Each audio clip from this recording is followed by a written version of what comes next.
Hi சரி friends, இன்னைக்கு good bye ugly படம் பார்த்தாச்சு. ஸோ பார்த்துட்டு போய் பிரியாணிலாம் சாப்பிட்டு வந்துட்டு வீட்டில் இருந்துட்டு எனக்கு வீடியோ எடுக்கிற மைண்ட் அப்படின்னு இல்லை, கொஞ்சம் அதுலேயே அந்த மூட்லேயே இருந்தேன்.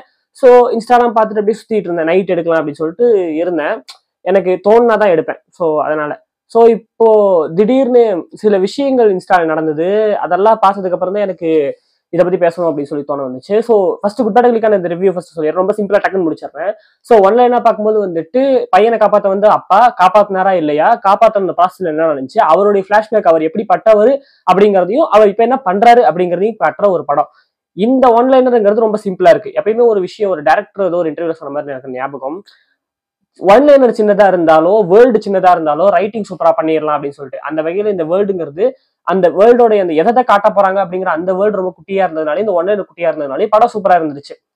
உண்மையிலேயே படம் செலிப்ரேஷன், ஏகேயோட ரெஃபரன்சஸ், ஏகோட சாங்ஸ், பழைய நிறைய ரெட்ரோ சாங்ஸோட இது காமெடி, ட்ரெண்டிங்ல இருக்கிற சில காமெடிஸ் எல்லாம் இன்க்ளூட் பண்ணிருக்காங்க. அது நல்லா இருக்கு, செலிப்ரேட் பண்றோம்.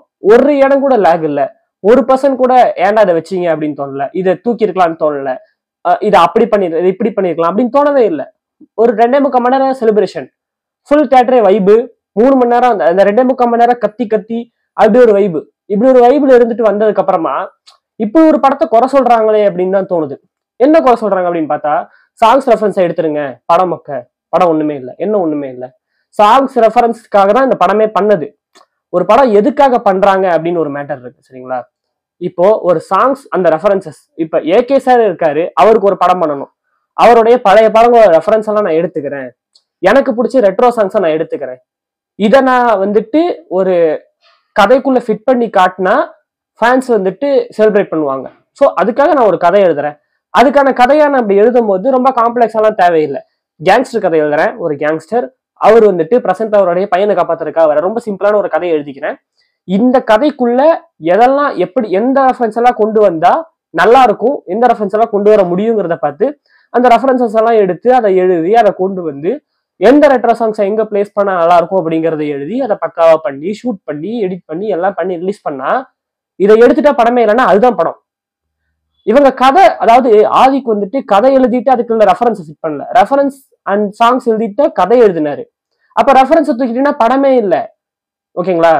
அருண்குமார் இருக்காருல்ல, வீரதேவசரன் டேரக்டர், அவர் ரீசெண்டா ஒரு இன்டர்வியூ பார்த்தேன் அவரோடது. அவர் சொல்லியிருந்தாரு, என்னுடைய கதையை வந்துட்டு நீ விமர்சனம் பண்றீங்கல்ல, அதுல நீங்க நிறைய குறிகள் சொன்னீங்கன்னா பிரச்சனை இல்லை, ஆனா அதை இப்படி பண்ணிருக்கலாம் சொன்னீங்கன்னா அது என் மேல வைக்கிற வயலன்ஸா நான் பாக்குறேன். ஒருத்தங்கிட்ட போயிட்டு நீ இப்படி ட்ரெஸ் பண்ணு அப்படி ட்ரெஸ் பண்ணு அப்படின்னு சொல்லக்கூடாது, அது மாதிரி ஒரு கதையில நீ இப்படி பண்ணு அப்படி பண்ணுன்னு சொல்லக்கூடாதுன்னு சொன்னாரு. எனக்கு அது ஞாபகம் வந்தது.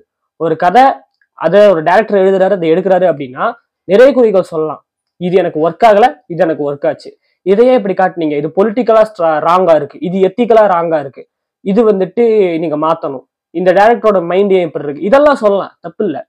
இப்படி பண்ணு அதையே சொல்லணும், அது சொல்லக்கூடாது.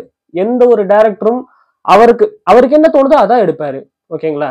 அதுல தப்பான விஷயம் இருக்குன்னா தான் சொல்லணுமே தவிர இதை நீ இப்படிதான் பண்ணணும், இப்படி பண்ணக்கூடாது அப்படின்னு சொல்லவே கூடாது. என்னை பொறுத்தவரையும் கோட்டுக்கு நான் வரேன், கோட்டை நிறைய பேர் சொல்லிட்டு இருக்காங்க, நானும் ஒரு அணில் தான் ஒத்துக்கிறேன், நான் ஒரு விஜய் ஃபேன் தான் ஒத்துக்கிறேன். பட் நான் இப்போ அது ஒரு மெச்சூர்டு அணில்னு வச்சுக்கோங்களேன், நானே சொல்லி மெச்சூர்டுன்னு வச்சுக்கோங்க. நான் எல்லா படங்களும் பார்ப்பேன், ஏகே சார் படங்களும் பார்ப்பேன், எனக்கு பிடிக்கும், எல்லாருக்கும் நான் மரியாதை கொடுப்பேன். எந்த ஒரு ஆக்டர் புது ஆக்டரா இருந்தாலும் நான் மரியாதை கொடுப்பேன், அப்படிப்பட்டவன் தான். கோட் பார்த்தேன், எனக்கு பிடிச்சிருந்தது. பட் அதுல சில விஷயங்கள் எனக்கு ஒர்க் ஆகல, இதை இப்படி பண்ணிருக்கலாம் அப்படி பண்ணிருக்கலாம் நான் கோட்ல சொல்லவே இல்லை. நான் என் ரிவ்யூஸ் எடுத்து பாருங்க, இருக்கும், நிறைய போட்டிருப்பேன், அந்த போஸ்ட் கிரெடிட் சீன், அப்புறம் அனாலிசிஸ் நிறைய போட்டிருப்பேன், அதை பத்தி ஒரு 4-5 வீடியோ போட்டிருப்பேன். எதுலையுமே இது இப்படி பண்ணிருக்கணும் அப்படி பண்ணிருக்கணும் அப்படிலாம் சொல்லியிருக்க மாட்டேன். இது எனக்கு ஒர்க் ஆகல, இதை கொஞ்சம் இப்படி மாத்தி இருக்கணும் அப்படி கொஞ்சம் லைட்டா தான் சொல்லியிருப்பேன். ஸோ அவர் எடுத்த அந்த கதைக்கு வந்துட்டு அவர் வேர்ல்டை பெருசாக்கிட்டதுனால தான் அந்த படம் வந்துட்டு அது வந்துட்டு அவர் சரியா பண்ண முடியல. ஏன்னா அந்த ஒன்லைனரே ரொம்ப காம்ப்ளெக்ஸா இருக்கும். ஏன்னா சாட்ஸ், அப்புறம் அவரு இப்ப இருக்காரு, பையன் காணாம போயிட்டான், பையன் எங்க காணாம போனா, அவரு இது ஒன்லைனரும் ரொம்ப பெருசா இருக்கும். அந்த இவரு மோகன் சார் கேரக்டர் ஒன்லைனரும் ரொம்ப பெருசா இருக்கிறதுனால வேர்ல்டும் பெருசாயிடுச்சு, ரைட்டிங்கும் கஷ்டமாயிடுச்சு, 3 மணி நேரத்துக்குள்ள கொண்டு வர முடியல, டைமும் இல்லை, ஏன்னா சீக்கிரம் ரிலீஸ் பண்ணணும், டேட் சொல்லிட்டாங்க, அதனாலதான் இந்த படம் ஒர்க் ஆகல. இந்த படத்துக்கு அப்படி இல்லை, ரொம்ப சிம்பிளான ஒன்லைனர், ரொம்ப சிம்பிளான விஷயங்கள், அழகா ரைட் பண்ணாங்க, போய் எடுத்தாங்க, வந்துட்டாங்க, ரிலீஸ் பண்ணிட்டாங்க, ரொம்ப சிம்பிளா இருக்கு. அதனாலதான் இந்த படம் ஜெயிச்சுட்டு. அந்த படம் வந்துட்டு சில பிரச்சனைகள் இருந்தது, அதுக்காக அந்த படம் சூர மக்கையெல்லாம் கிடையவே கிடையாது, நல்ல படம் தான். அந்த வேர்ல்டுக்கு அவங்க எப்படி எடுக்கணுமோ அப்படிதான் எடுக்க முடியும். ஓகேங்களா? அவங்க என்ன நினைச்சாங்களோ தான் அதை எடுக்க முடியும். சும்மா ரெஃபரன்ஸ் இல்ல, ரெஃபரன்ஸை வச்சுக்கிட்டு இவங்க ஒப்பேத்துறாங்க அப்படிலாம் கிடையவே கிடையாது. ரெஃபரன்ஸை வச்சு ஒப்பேத்தா எதுக்கு வந்துட்டு கோட் அவ்வளவு பெரிய ஹிட் அடிக்க போகுது? இன்னைக்கு ஏன் இவ்வளவு கூட்டம் வரப்போகுது? ரெஃபரன்ஸை வச்சுட்டு ஒப்பேத்துறது அப்படிங்கிறது அது என்னது வார்த்தை? அது அது அப்படி கிடையாது. இப்போ படம் ஃபுல்லா வந்துட்டு சும்மா ஏகே சார் ஆவு அப்படி சொல்லிட்டு இருந்தாதான் அது தப்பு. இன்க்ளூடிங் நான் கேஜிஎஃப்க்குமே வேற அதை சொல்லுவாங்க. ஆக்சுவலா கேஜிஎஃப் சொல்லுவாங்க, அந்த படம் சும்மா கத்திக்கிட்டே இருப்பாங்க, சும்மா பில்டப் பண்ணிட்டே இருப்பாங்க. ஏன் பில்டப் பண்றாங்க? பில்டப் பண்ற அளவுக்கு அந்த கேரக்டருங்கிறது இருக்கு. ஓகேங்களா? ராக்கி பாய்ங்கிற அந்த கேரக்டரை அவ்வளோ அழகா டிசைன் பண்ணிட்டு ஸ்கெச்சஸ் எல்லாம் பண்ணிட்டு தான் பில்டப்பே அவங்க ஏத்துறாங்க. சும்மா ஒன்றும் பில்டப் பண்ணல. அவனா ஒன்னும் இல்லாதவன் கிடையாது. சும்மாலாம் சொல்லவே கூடாது. அவன் வந்துட்டு ஒண்ணுமே இல்லை ஆனா பில்டப் பண்றாங்கன்னா தான் தப்பு. அந்த ராக்கி பாய்ங்கிற கேரக்டர் அவ்வளவு சூப்பரா இருக்கிறதுனால தான் பில்டப் பண்றாங்க. அதனாலதான் அது ஒர்க்கும் ஆகுது. சும்மாலாம் பேசக்கூடாது. சும்மா வந்து கதறுன்னு கதற வேண்டியது. இவங்க சொல்லுவாங்க இவங்க வந்துட்டு அனில்ஸ் அதனாலதான் அப்படி சொல்றாங்க, அவங்க அது அப்படிலாம் கிடையாது. அவனுங்க ஏன் அப்படி சொல்றாங்கலாம் எனக்கு தெரியல. சில பேரோட மைண்ட் வந்துட்டு இன்ஃப்ளூயன்ஸ் ஆயிருக்கும். ஏன்னா சில இந்த ஹேட்டர்ஸ்ன்னு இருப்பாங்க, அதாவது எதை பண்ணாலும் குறை சொல்லுவாங்க. இப்ப சில பேர் இருப்பாங்க தெரியுமா, சாப்பிடும் போது ஏன் இப்படி சாப்பிட்ற, இப்படி சாப்பிடு, ஏன் அப்படி இது பண்ற, சமுதாயத்திலே இருப்பாங்க, சொல்லிட்டே ஏதோ ஒன்று குறை சொல்லிட்டே இருப்பாங்க. குடும்பத்திலே இருப்பாங்க, ஃப்ரெண்ட்ஸுக்குள்ள இருப்பாங்க. அந்த மாதிரி ஆட்கள் தான் இதை பண்றது. இவங்களால இன்ஃப்ளூயன்ஸ் ஆன நார்மலான ஆடியன்ஸும் படத்துல வந்துட்டு இதுதான் அதனாலதான் ஒன்னும் ஒத்து வரல, அதனாலதான் படம் நல்லா இல்லை அப்படின்னு சொல்லிட வேண்டியது. படத்தை முதல்ல பாருங்க. ஓகேங்களா? ஒர்க் ஆகுதா, உங்களுக்கு பிடிக்கலையா கிளம்பி போயிடுங்க, அவ்வளவுதான். பிடிக்கலன்னா பாக்காதீங்க, பாதியில எஞ்சி போயிடுங்க. அதுக்காக வந்துட்டு படம் ஃபுல்லா உட்காந்து பார்ப்பாங்களாம், நல்லா என்ஜாய் பண்ணுவாங்களாம். கடைசியில வந்து ரெஃபரன்ஸ் மட்டும்தான், படம் நல்லா இல்லை அப்படின்னு சொல்லுவாங்க. இது என்னது இது? அப்புறம் ஏன் உட்காந்து பார்த்த? பாதியில போயிருக்க வேண்டியதானே. நீ உனக்கு வந்துட்டு ரெஃபரன்ஸ் சாங்ஸ் எல்லாம் பிடிக்கல, உனக்கு கதை முக்கியம் அப்படின்னா நீ படத்துக்கே முதல்ல போயிருக்க கூடாது. போன நீ 1/4 மணி நேரத்துல வந்திருக்கணுமா இல்லையா? உட்காந்து ஃபுல் படத்தை எதுக்காக நீ பாக்குற? உனக்கு பிடிக்கலன்னா பாக்காதன்னு தான் நான் சொல்லுவேன். சொல்றாங்கல்ல ரெஃபரன்ஸ் சாங்ஸை தவிர ஒண்ணும் இல்லை, நீ எதுக்காக அப்புறம் பாக்குற? உனக்கு தான் பிடிக்கல. முதல் 1/4 மணி நேரத்துல உனக்கு புரிஞ்சிருக்கும். சில பேர் நான் மதிப்பேன், அவங்க எல்லாம் வந்துட்டு நான் இந்த படம் பார்க்கவே இல்லை ப்ரோ, ஏன்னா நான் கேள்விப்பட்டது ஃபுல்லா ரெஃபரன்ஸா இருக்குமாமா, எனக்கு கதை முக்கியமான படங்கள் தான் பிடிக்கும்னு சொல்லிட்டு அவங்களோட நான் மதிப்பை ரெஸ்பெக்ட் பண்ணுவேன். ஏன்னா அவங்களுக்கு வந்துட்டு அவங்களுடைய இதுங்கிறது கதை முக்கியமான படங்கள் பாக்குறது. கதை என்னவா எனக்கு வந்துட்டு கதை காம்ப்ளெக்ஸா இருக்கணும். காம்ப்ளெக்ஸ் அதாவது ஸ்டோரி வேர்ல்டு இருக்கணும், கேரக்டர்ஸ்க்கு ஆர்க் இருக்கணும். டிராகன் படம் மாதிரி ஆர்க் இருக்கணும். மாஸ்டர், லியோ, இந்த மாதிரி விஷயங்கள்லாம் எதிர்பார்க்கறவங்க அவங்களுக்கு இந்த மாதிரி படங்கள் ஒத்து வராது. அதனால அவங்க பார்க்க மாட்டாங்க. சோ அவங்கள்ட்ட போய் கேட்டா நான் கோட் பார்க்கல ப்ரோன்னு சொல்லுவாங்க, பீஸ்ட் பார்க்கல ப்ரோன்னு சொல்லுவாங்க, மாஸ்டர் பார்க்கல ப்ரோன்னு சொல்லுவாங்க. அவங்களுக்கு அது ஹீரோவர்ஷிப் பிடிக்காது, கதையா இருக்கா. சில பேர் இப்ப கைஸ்கில்ஸ் தௌஃபிக் அவர் சொல்லுவாரு, நான் வந்துட்டு இந்த கத்தி படத்துல அந்த அழுகிற சீன் அதெல்லாம் சொல்லுவாரு, அதெல்லாம் தான் ஆக்டர் விஜய்க்கானது. சும்மா விஜய் வச்சுட்டு இவங்க மாஸ்க் காட்டிட்டே படம் பண்றாங்க, அது தப்பு. ஆக்டர் விஜய் வந்துட்டு காட்டணும், அப்படிப்பட்ட படங்கள் தான் எனக்கு பிடிக்கும்னு சொல்லுவாரு. அது அவருடைய பெர்ஸ்பெக்டிவ். ஓகேவா? அவரு அந்த மாதிரி வர்ஷிப் பண்ற படங்களை பார்க்கவே மாட்டாரு. அவரை நான் மதிப்பேன், பார்க்க மாட்டாரு. நீ பார்த்துட்டும் நீ எதுக்காக முதல்ல பாக்குறவனுக்கு தான் உனக்கு முதல்ல ட்ரெய்லர் பார்க்கும் போதே உனக்கு தெரியுது இது ஹீரோ வர்ஷிப் படம்னு சொல்லிட்டு. அப்புறம் எதுக்கு நீ பாக்குற? நீ பார்க்காம இருக்கலாமே, உனக்கு வேற வேலை இல்லையா? போயிட்டு பார்க்க வேண்டியதானே ஸ்பானிஷ் படங்கள், அந்த படங்கள், இந்த படங்கள், ஹாலிவுட்னு பார்க்க வேண்டியதானே. பார்க்க மாட்டேன். இதை வந்து பார்ப்பேன், பார்த்துட்டு குறைய சொல்லுவேன். உனக்கு பிடிக்கலன்னா ஏன் பார்க்குற? பிடிக்காத விஷயத்த செய்யக்கூடாது. ஆக்சுவலா எனக்கு பிடிக்கல, நான் செய்ய மாட்டேன். எனக்கு வந்துட்டு வீடியோ போடணும் அப்படின்னு தோணும், பட் எனக்கு ஒரு மாதிரி இருக்கும்.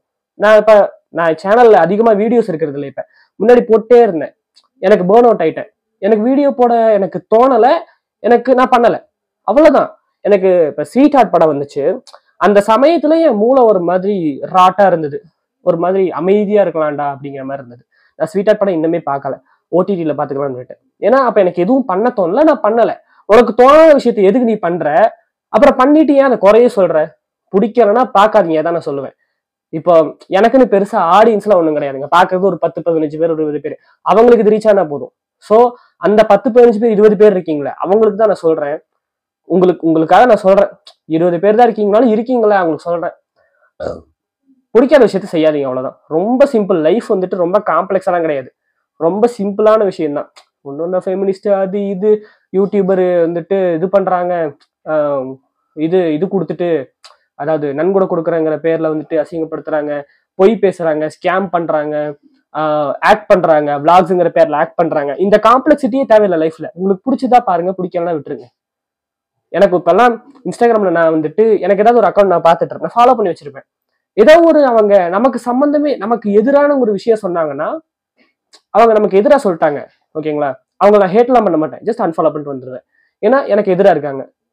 எனக்கு அவங்களுடைய ஒப்பீனியன் வந்துட்டு மதிக்கும்படியா இருந்தா விட்டுருவேன். எனக்கு மதிக்கும்படியா இருந்தா நான் ஜஸ்ட் அன்ஃபாலோ பண்ணிட்டு வந்துருவேன். அவ்வளவுதான் லைஃப், அவ்வளவுதான். பிடிக்கலன்னா பார்க்காதீங்க. பார்த்துட்டு குறை சொல்லிட்டு இப்படி ஒரு இது வாழணுமா? உங்க கூட இருக்கிறவங்களே வந்துட்டு இவன் என்னடா இருக்கிறத குறை சொல்லிட்டே இருக்கான் இப்ப சொல்லுவாங்க. இப்ப படம் தான் மொக்கடா, சும்மா ரெஃபரன்ஸ் வச்சு ஒப்பேத்திட்டாங்கடா அப்படின்னு சொல்லும் போது, அப்படியே மச்சான் மாசம் மச்சாங்க, அடுத்த வருஷம் அவன் இருக்க மாட்டான், அவன் போயிடும், அவன் லைஃபை பார்த்துட்டு உட்காந்துட்டு இருக்கணும். முடிஞ்ச அளவுக்கு கைண்டா இருங்க, அதான் சொல்லுவேன். பிடிக்கலன்னா பார்க்காதீங்க அப்படிங்கிறத சொல்லுவேன். எதுக்கு பார்த்து உங்க தலைவலி, அதான் நான் சொல்லணும்னு நினைச்சேன். பாக்குற 10-15 பேருக்கு இது ரீச் ஆச்சுனாலே எனக்கு போதும், அவங்களுக்கு இது மண்டையில ஏறினாலே எனக்கு போதும்னு சொல்லிட்டு நினைக்கிறேன். ஸோ அதை சொல்லணும்னு தான் இந்த வீடியோ. ஸோ டக்குன்னு பண்ணிட்டேன், எனக்கு தோணுது டக்கு டக்குன்னு பேசிட்டேன். ஸோ அவ்வளோதான், போயிட்டு வரேன், பை.